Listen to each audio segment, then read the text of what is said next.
Kalau orang sudah meninggal dunia ya sudah terputus dengan finansial, sudah terputus dengan relasi yang dia bangun. Yang akan menemani dia apa ternyata? Amal. Terlepas nanti amal baik atau amal buruk. Ini yang akan menemani di padang mahsyar. Para ulama ibarat ini. Umur Nabi Muhammad berapa tahun? 63 tahun. Sekarang beliau sudah berapa tahun di alam barzakh? Ya sudah lebih dari 1446 Hijriah sekarang ya. Iya, ada kurang lebih 1400-an beliau. Padahal umur beliau hanya 63 tahun. Lama gimana berarti para hadirin? Lama di alam barzakh daripada hidup di atas dunia. Belum lagi nanti setelah alam barzakh namanya padang mahsyar, yang satu hari tersebut setara dengan 50.000 tahun. Sehari setara dengan 50.000 tahun. Oleh karenanya Al-Quran mengingatkan wa tazawwadu, kalian itu berbekallah. Apa yang harus dijadikan bekal kita? Fa inna khairaz zadit taqwa. Karena sebaik-baik bekal yang kalian tabung, yang kalian simpan itu di buku catatan para hadirin, disimpan itu. Hendaknya adalah amal soleh. Itu bekal itu. Bekal di alam barzakh, bekal di padang mahsyar, dan bekal di titik terakhir. Itu ketika melewati sirat. Sirat itu adalah jembatan yang dipancangkan, yang ditegakkan antara surga dan neraka. Itu dipengaruhi oleh apa? Dipengaruhi oleh kuat atau lemahnya ibadah kita selama kita hidup di atas dunia.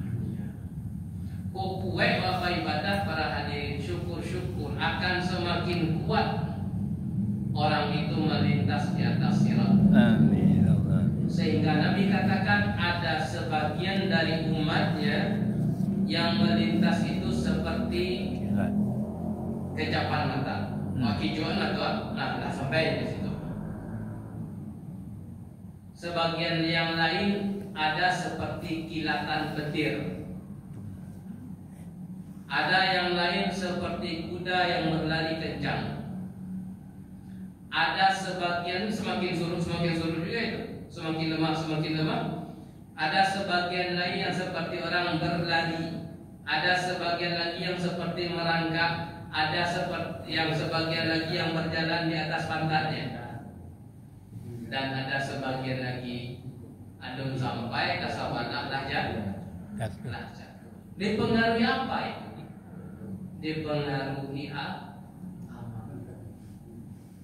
umur singkat. Ternyata itu sangat memberikan pengaruh selamat atau celaka besok di hari akhirat. Singkat umur kita. Ada orang yang berumur 50 tahun, ada kan? Ada orang yang berumur 45 tahun, itu kan singkat sebenarnya. Tapi apa yang telah dia bangun selama 45 tahun, dari itu kebaikan atau keburukan, itu sebagai penentu kehidupan besok di hari akhirat. Kemudian salawat dan salam untuk Nabi kita Muhammad SAW. Semoga selalu tersampaikan kepada beliau, kepada sahabat beliau, kepada keluarga beliau, dan orang-orang yang mengikuti jalan beliau. Para hadirin yang dirahmati Allah Subhanahu wa Ta'ala, sebagai pemantapan pernah kita pelajari di awal pertemuan kita, belum selesai kita pelajari, itu adalah bekal fikih ibadah di 10 hari pertama bulan Zulhijjah. Pernah kita sampaikan pertemuan yang lalu bahwasanya 10 hari pertama bulan Zulhijjah itu para hadirin adalah hari terbaik sepanjang zaman. Yang mengalahkan itu 10 hari pertama di bulan Ramadan. 10 saja, yang di bulan Zulhijjah hanya 10. Adapun sahabat Zulhijjah 12 Zulhijjah, 13 Zulhijjah itu masuk ke umuman bulan haram. Yang hanya berlaku itu hari terbaik itu hanya 1 sampai 10 saja Bapak Ibu. Kalau rasa balik itu dah beda. Hanya di 10 hari pertama. Oleh karenanya seluruh amal soleh kita di 10 hari pertama ini para hadirin, apapun yang Bapak Ibu lakukan, kok membantu orang Pak, itu ketahuilah membantu yang terbaik. Kok salat rawatib, ketahuilah itu rawatib tertinggi. Kok salat berjamaah, itu salat berjamaah yang tersuci. Kok membaca Al-Quran 2 ayat di siang hari tadi, atau 5 ayat di siang hari yang patang, salam masih 10 aku ya. Ketahuilah itu membaca Al-Quran yang tertinggi, yang mengalahkan baca Al-Quran kita di 10 hari pertama Zulhijjah, di 10 hari pertama Ramadan. Bakok model itu mana Ustaz? Soalnya Nabi yang menyampaikan model itu. Apa kisah Nabi? Indah ado amal soleh yang lebih Allah cintai. Indah ado hari-hari yang paling afdal dari 10 pertama bulan Zulhijjah. Oleh karenanya apapun yang Bapak Ibu tanam berupa amal soleh itu berada pada posisi tertinggi yang mengalahkan ibadah-ibadah di waktu yang lain. Kemudian itu ibadah secara khusus pernah kita sampaikan. Kemudian adapun ibadah secara khusus ya. Yang pertama, hiasi hari-hari kita. Kita ingatkan lagi para hadirin, hiasi hari-hari kita dengan bertakbir. Apa? Bertakbir. Kapan itu mulai takbir? Dengan masuknya 1 Zulhijjah lah mulai bertakbir itu. Di mana kita bertakbir? Bertakbir di mana posisi awak? Kok di rumah posisi awak bertakbir lah berakhir. Apa kiat bisa bertakbir itu Ustaz? Kiatnya Bapak Ibu adalah Bapak Ibu bertakbir ketika ingat. Kalau sekiranya kita lah ingat nak bertakbir, ketahuilah nak akan pernah kita bertakbir. Lah takana bertakbir kita nak bertakbir. Ayat tadi ada boleh. Kalau takana tidak bertakbir. Tidak akan bisa bertakbir ketika dalam kondisi lupa. Oleh karenanya ketika Bapak Ibu ingat bertakbir, entah itu sedang mengupas bawang atau laki-laki entah itu sedang mencuci motornya, bertakbir di rumah, di pasar katakanlah Allahu Akbar, Allahu Akbar, Allahu Akbar 3 kali. La ilaha illallah itu tahlil sekali, tambah Allahu Akbar, Allahu Akbar, Allahu Akbar 2 kali. Walillahil hamd, tahmid namanya. Jadi komposisi ada takbir, ada tahlil, ada tahmid. Apa kata kuncinya Bapak Ibu? Kata kuncinya adalah bertakbirlah ketika ingat. Ingat biko Bapak Ibu bertakbir pas mau pulang ke rumah setelah Isya, bertakbir di jalan. Allahu Akbar, Allahu Akbar, Allahu Akbar. Ingat lo biko di rumahnya kan lupa sabantar ya tadi. Palingan agak seminggu atau biko lupa aja. Ingat 3 jam ya, bertakbirlah seperti itu. Karena kelemahan kita tentang konsep zikir itu Bapak Ibu, itu adalah lupa. Untuk bercontoh, untuk zikir sebelum makan, sebelum minum kan ada kan? Ada. Terkadang kita lupa. Terkadang ada dibaca, terkadang tidak. Ada zikir sebelum masuk kamar mandi. Ada. Allahumma inni a'udzubika minal khubuthi wal khaba'ith. Terkadang kita lupa. Nah, oleh karenanya butuh pembiasaan. Itu dari tanggal 1 sampai tanggal 3 balik Bapak Ibu. Kemudian masuk tanggal 9. 9 hari apa berarti? hari Kamis. Nah, masuk tanggal 9 hari Kamis. Nah, Bapak Ibu, kita ulang lagi.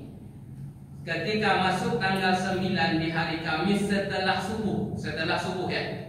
Bukan setelah maghribnya nanti, tapi setelah subuh telah terbuka lagi bertakbir. Bertakbir setelah sholat wajib. Di tanggal 9 sudah mulai. Setelah sholat subuh. Bukan malamnya, kalau malam kan malam takbiran ya. Iya, enggak. Di tanggal 9 setelah subuh sudah terbuka. Salam gitu. Setelah itu salam istighfar. Kemudian Allahumma antas salam wa minkas salam tabarakta ya dzal jalali wal ikram. Nah, setelah itu bertakbir. Soalnya kalau biasanya para hadirin imam akan bertakbir kapan biasanya? Belum mulai kayaknya. Imam itu biasanya bertakbir di tanggal udah keesokan harinya. Bisa jadi setelah sholat Idul Adha ya. Nah, padahal itu sudah terbuka bertakbir di tanggal 9 itu. Ibu-ibu yang mungkin sholatnya di masjid bertakbir setelah salam istighfar. Kemudian Allahumma antas salam wa minkas salam tabarakta ya dzal jalali wal ikram. Setelah itu kumandangkan takbir. Allahu Akbar, Allahu Akbar, Allahu Akbar, la ilaha illallah, Allahu Akbar, Allahu Akbar, walillahil hamd. Barakali Ustaz, barakali yang taluk 5 wajo 5, taluk 3 wajo 3. Nah, setelah itu apa Ibu? Takbir yang kita sampaikan tadi bukan pengganti zikir yang biasa. Alias setelah bertakbir tadi masih ada zikir yang rutin gitu Pak. Baca zikir yang syarat duit, kemudian takbir.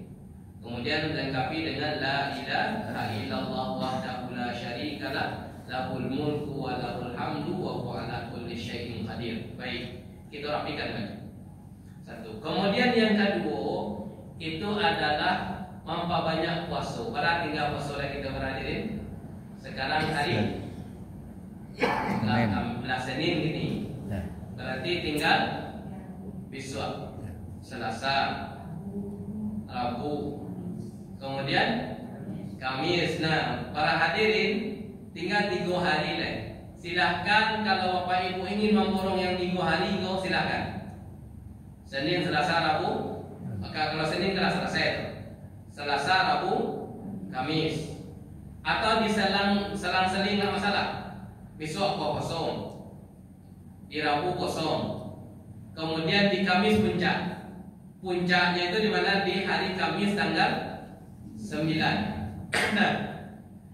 Pas di tanggal 9 itulah puncak dari puasa kita. Adapun besok para hadirin, kalau ada Bapak Ibu yang mau puasa besok, itu merupakan cara terbaik mengisi hari dengan ibadah.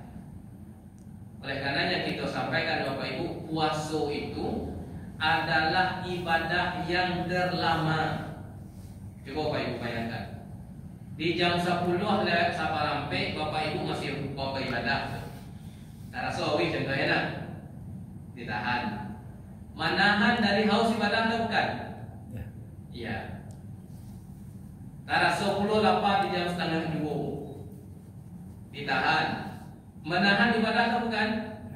Ibadah. Oleh karenanya ibadah yang terlama itu adalah puasa. Kalau Bapak Ibu bisa berpuasa besok itu tidak masalah. Di hari Rabu puasa lagi tidak masalah. Tadi kaitkan, oleh karenanya puasa sunnah yang terbaik yaitu puasa sunnah di 10 hari pertama bulan Zulhijjah. Nah, puncaknya di hari Kamis. Oleh karenanya Bapak Ibu kalau bisa ajak sekeluarga berpuasa. Ajak sekeluarga puasa. Inginkan anak awak, inginkan suami kita, ingatkan istri kita, ingatkan saudara awak untuk berpuasa. Ya memang tak wajib berarti. Yang wajib itu cuma syi'nya, yaitu puasa Ramadan. Sisanya puasa sunnah. Ingat karena kita jangan besok jangan lupa puasa ya di tanggal 9. Karena itu adalah peluang untuk dihapuskan dosa kita selama 2 tahun. 2 tahun itu para hadirin 720 hari. Manahan itu hanya 3 balik jam. Ya 3 balik jam lah. 13 jam. Itu yang kita harapkan. Nah para hadirin ketika Bapak Ibu bertemu di hari Kamis berarti 2 dapat pahala insyaAllah. Di hari Kamisnya, kemudian puasa Arafahnya. Ibadah khusus di tanggal 9 itu adalah puasa Arafah 1. Kemudian yang kedua perbanyak doa. Ingat perbanyak doa. Berdoalah Bapak Ibu.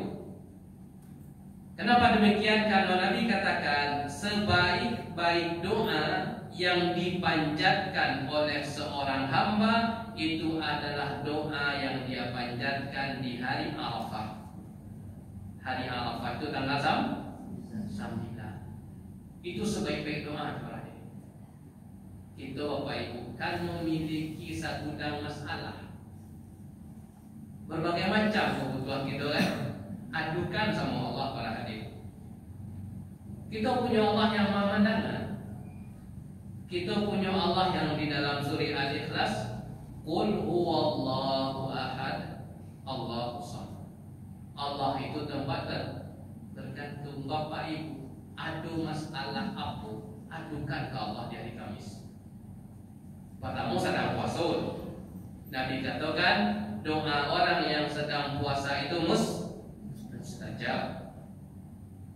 Apalagi Bapak Ibu membacanya ketika sujud, lebih mendapatkan keistimewaan.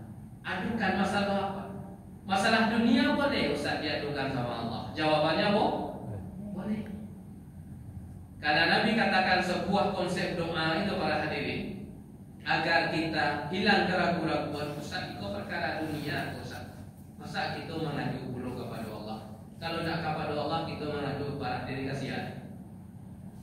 Nabi katakan konsep redaksi doa itu malam takun ithman. Silahkan kalian berdoa apapun redaksinya selama tidak ada kandungan dosa. Selama apa? Tidak ada kandungan dosanya silahkan berdoa. Itu amalan khusus di tanggal 9. Yang kedua, perbanyak doa. Yang ketiga adalah zikir tahlil. Apa? Tahlil.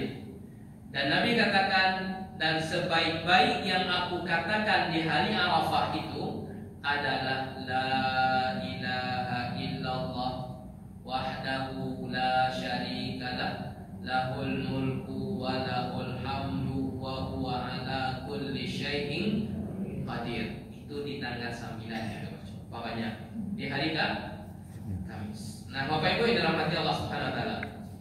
Kemudian ibadah yang selanjutnya akan kita jelaskan adalah ibadah salat Idul Adha. Kita ulang kaji kita Bapak Ibu karena waktunya semakin dekat. Bisa jadi mengingat-ingatkan yang lupa ya. Yang pertama konsepnya para hadirin, salat Idul Adha itu adalah dahuluilah dengan mandi. Dahului dengan mandi. Mandinya bagaimana Ustaz? Mandi teknis mandinya itu adalah seperti mandi suci. Seperti mandi suci.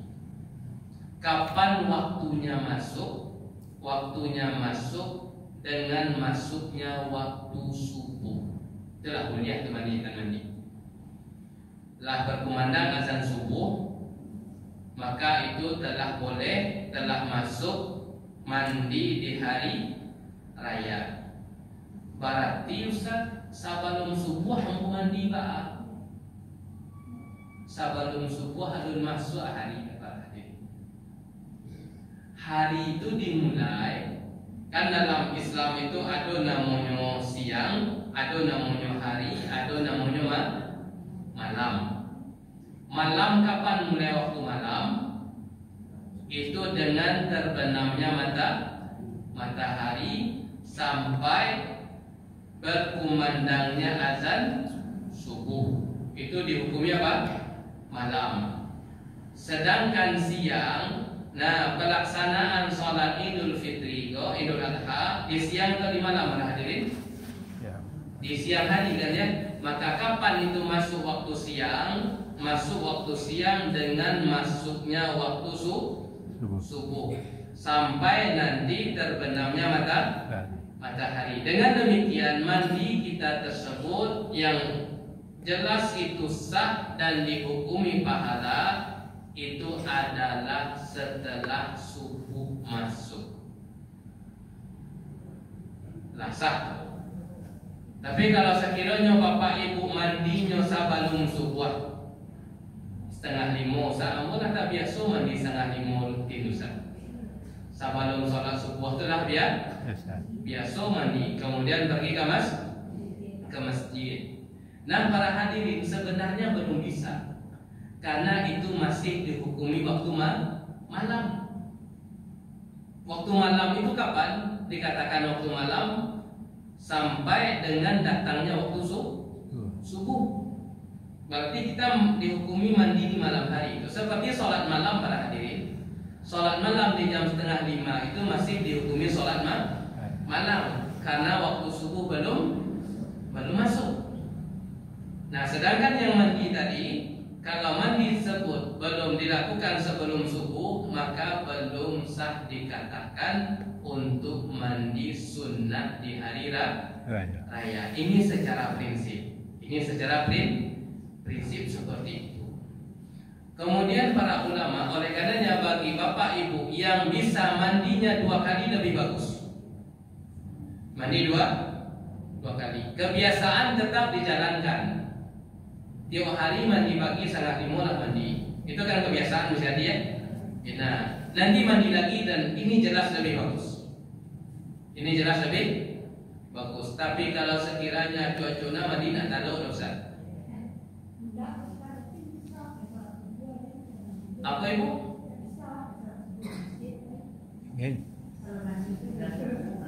Ayah bisa mandinya nanti setelah subuh, khusus di hari itu toh. Iya, khusus di hari itu, khusus di hari itu aja. Sisanya silakan kebiasaannya, sisanya silakan. Ulama memberikan apa? Keringanan bagi orang yang susah untuk mandi kedua kalinya.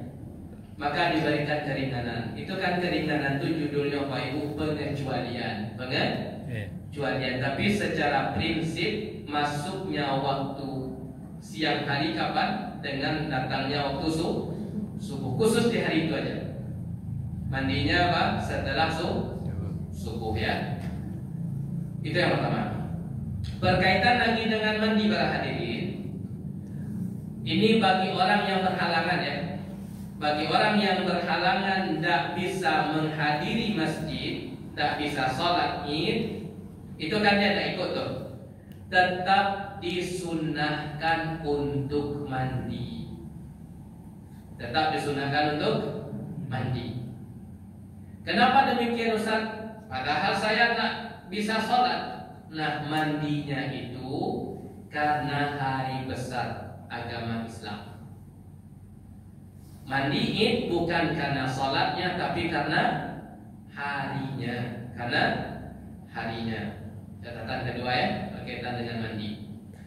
Kemudian catatan yang selanjutnya Bapak Ibu, ini khusus ibu-ibu lagi. Bagi ibu-ibu yang berhalangan lagi, andai sekiranya pelaksanaan sholat id itu di luar masjid, maka hadirlah.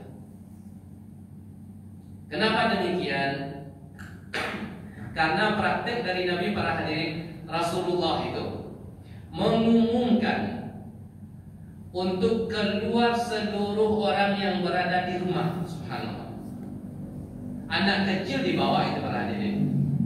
Termasuk kata beliau, orang-orang yang sedang berhalangan tetaplah keluar, karena kita akan mengerjakan sholat id di lapangan dan mereka-mereka tersebut bisa menyaksikan syiarnya kaum muslimin. Ini kalau praktek pengerjaan sholatnya di mana? Di lapangan, tetap hadir untuk bertakbir. Yang tidak boleh hanya sholat. Namun kalau sekiranya praktek itu di dalam masjid, ya seorang perempuan tidak boleh berdiam diri di masjid apabila berhalangan alias tidak suci. Begitu para hadirin syariat memandang. Di zaman Nabi dahulu itu keluarkan semuanya. Ada sebagian para hadirin mendengar informasi dari Nabi tadi, para hadirin, disampaikanlah informasi ke Nabi, wahai Rasulullah, ada sebagian saudari kita ndak punya jilbab sama sekali. Kira-kira para hadirin, ndak ada jilbab untuk menutupi rambut baik luar. Pada kira-kira kondisi mereka dahulu, ndak ada jilbab. Mendengar itu, kondisi tersebut, Nabi SAW pun kembali mengatakan, hendaklah orang-orang yang memiliki kelebihan jilbab dia kasih pinjam kepada saudari dia tersebut. Oleh karenanya yang diinginkan oleh Rasulullah apa? Keluarnya seluruh kaum muslimin. Yang tadi dalam kondisi berhalangan tetaplah keluar. Yang tadi yang tak ada punya jilbab, pinjamkan jilbab. Oleh karenanya tak ada alasan kepada hadirin baju ada mastrika lain. Tak ada alasan. Yang tak punya baju dipinjamkan baju. Oleh karenanya kalau ada orang pada hadirin punya alasan sampai-sampai tak solat, itu adalah kufur nikmat. Apa yang berhambat lain? Kalau baju rasa musim berhadirin, sahabiat ada memiliki jilbab dipinjamkan. Kalau badan sehat, sehat. Dan ini kesempatan yang sifatnya tahunan.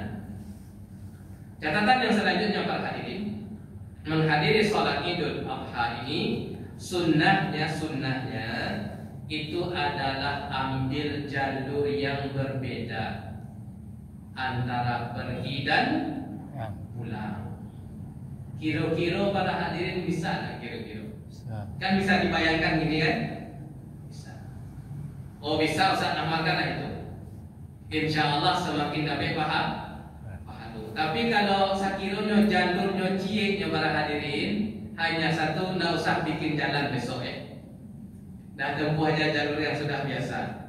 Bisa jadi kemungkinannya gangnya bisa beda, tapi jalur utama satu. Kan kemungkinan seperti itu ya. Nah bisa jadi berbedalah antara gang. Nanti ketemunya di jalur utama. Pokoknya adalah perbedaan jalur yang kita tempuh antara pergi dan pulang. Nah bisa tak kira-kira para hadirin? Bisa. Nah kalau bisa amalkan agar kita dapat pahala tambahan mengikuti sunnah Nabi. Beliau membedakan antara jalan pulang dan jalan pergi. Nah kalau bisa amalkan. Poin yang selanjutnya para hadirin berkaitan dengan masalah sholat ini, para hadirin itu pilihlah pakaian yang terbaik. Apa? Pilihlah pakaian yang terbaik, bukan termahal para hadirin, akan tetapi terbaik. Tidak mesti yang baru, tidak mesti. Pokoknya di antara pakaian para hadirin yang segudang banyak tuh. Iya ya. Nah, kira-kira yang paling indah. Kira-kira di antara yang banyak. Pilihlah itu. Jangan hanya dikhususkan pakaian paling rancak itu khusus barale logia. Gunakan untuk apa? Gunakan untuk pergi ibadah. Yang paling rancak, ambil.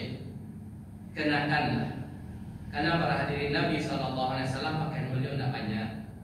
Akan tetapi beliau mengkhususkan satu pakaian yang beliau gunakan setiap Jumat, yang beliau gunakan setiap hari raya.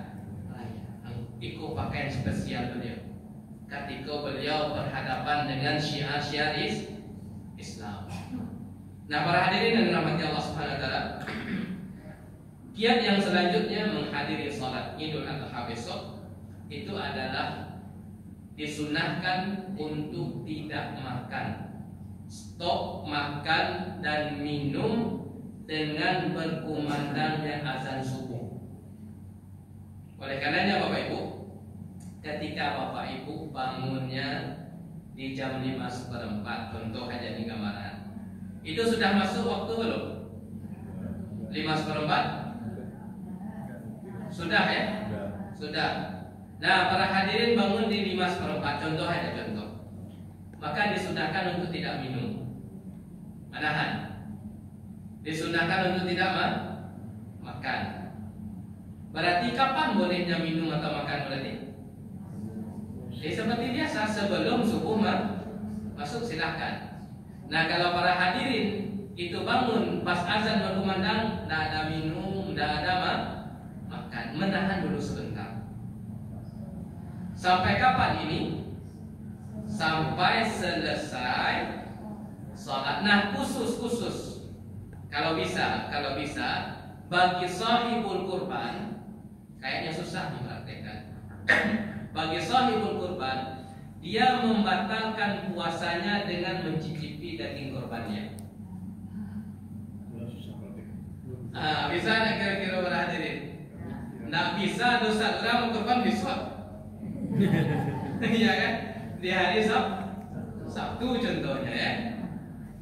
Nah, para hadirin nggak bisa, berarti kapan kita akan mau mencobanya? Oleh karenanya, kalau bisa, karena bertepatan di hari Jumat ya, bertepatan di hari Jumat, ya mepet waktu, maka berbukalah dengan yang ada.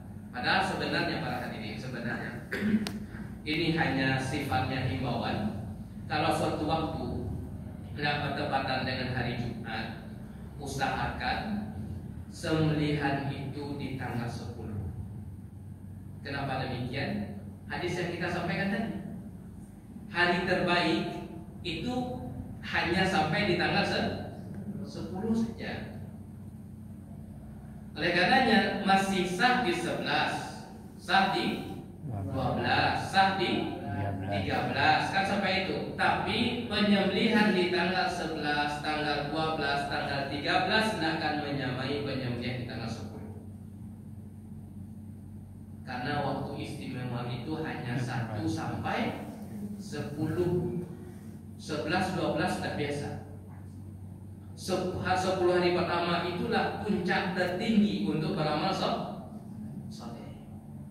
Kalau terukur suatu waktu bisa tuntas, bisa putus, maka eksekusi itu hewan korban di hari 10 itu hari yang paling istimewa. Oleh karenanya para ulama itu berhadirin di dalam buku-buku fikih itu memberikan konsep pelaksanaan sholat Idul Adha ini.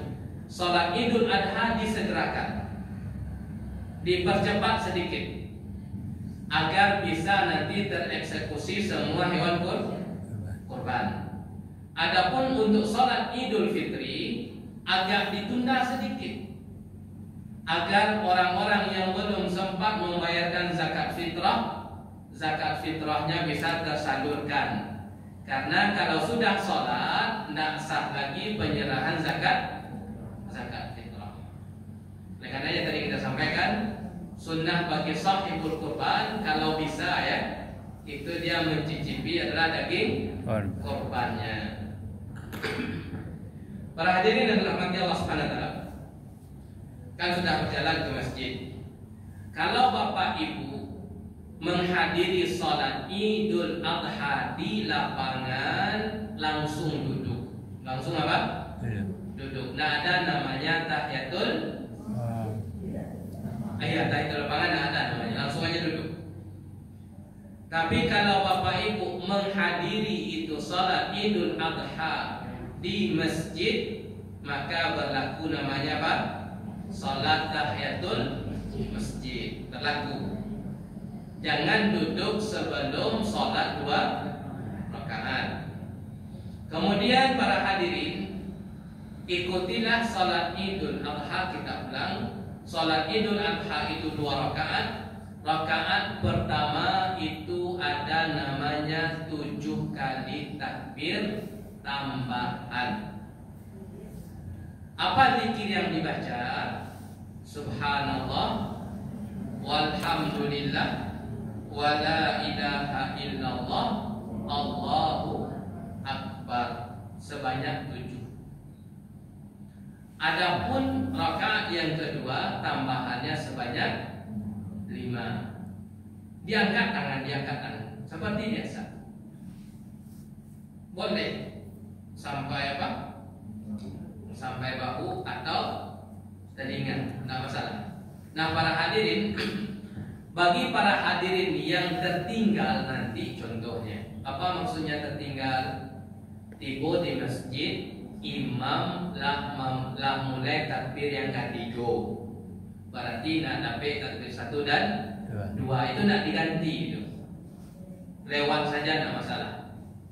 Atau para hadirin masuk telat, imam sudah membaca surat Al-Fatihah, berarti luput total ya. Takbir 7 kali, lewat saja tidak masalah. Karena itu bukan bagian dari rukun. Rukun dalam sholat itu adalah hanya baca Al-Fatihah. Itu adalah tambahan. Di rakaat kedua pun juga demikian. Namun catatannya, sebagai jaga-jaga, kalau bapak ibu masbuk, tapi jangan usahakan untuk masbuk ya. Andai sekiranya dalam ini masuk di rakaat kedua, berarti bagaimana sikap kita? Sikap kita, bapak ibu, tidak menambah 1 rakaat. Tetap akan di takbir untuk ke rakaat kedua berapa kali? 5. Jangan 7. Takbirnya hanya 5. Bertakbirlah sebanyak 5 kali, kemudian selesaikan itu sholat.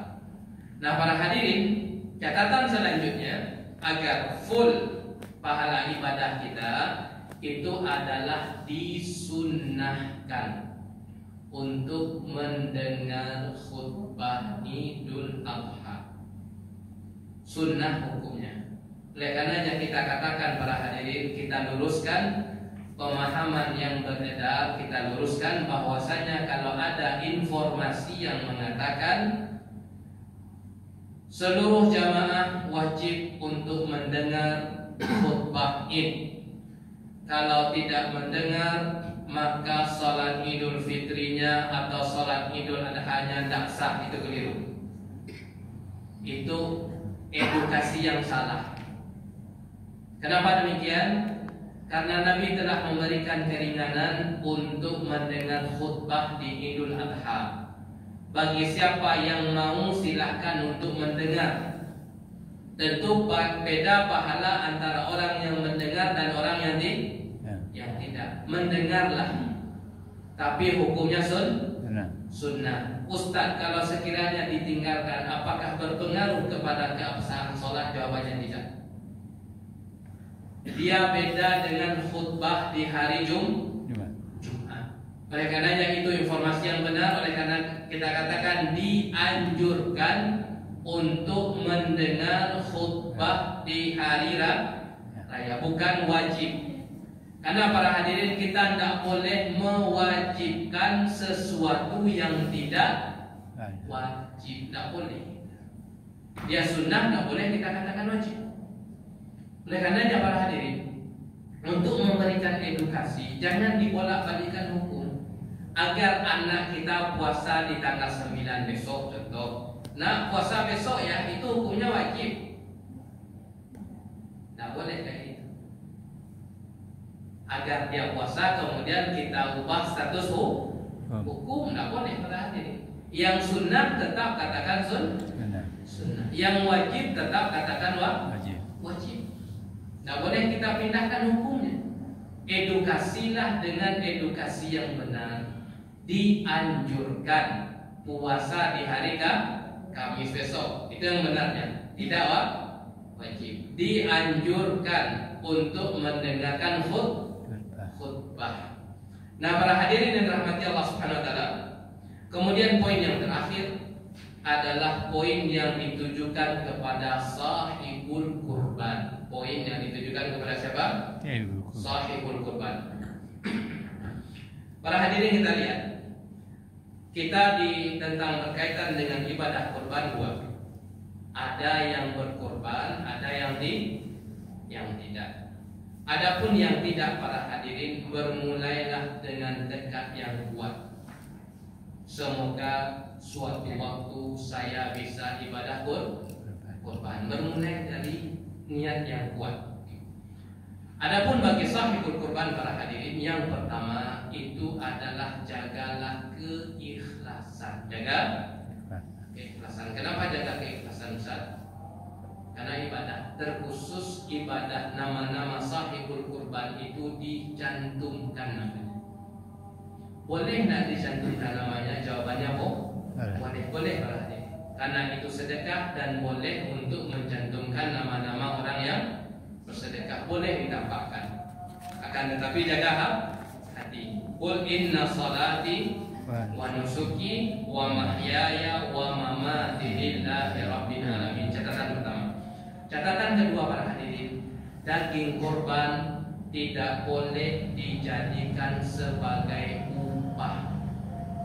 Tidak boleh dijadikan sebagai upah. Kalau ingin mengupah orang, bayar dia dengan rupiah. Setelah dibayar dengan rupiah, silahkan dikasih daging tambahan. Daging yang diterima itu statusnya hadiah, bukan lagi upah. Tidak boleh, para hadirin, pantang sekali hewan kurban itu dijadikan sebagai upah. Tidak boleh, cacat. Makanya seluruh tukang jagal dan yang lain itu mendapatkan upah dari rupiah. Setelah rupiah dikasih, boleh menerima hewan kurban? Jawabannya boleh.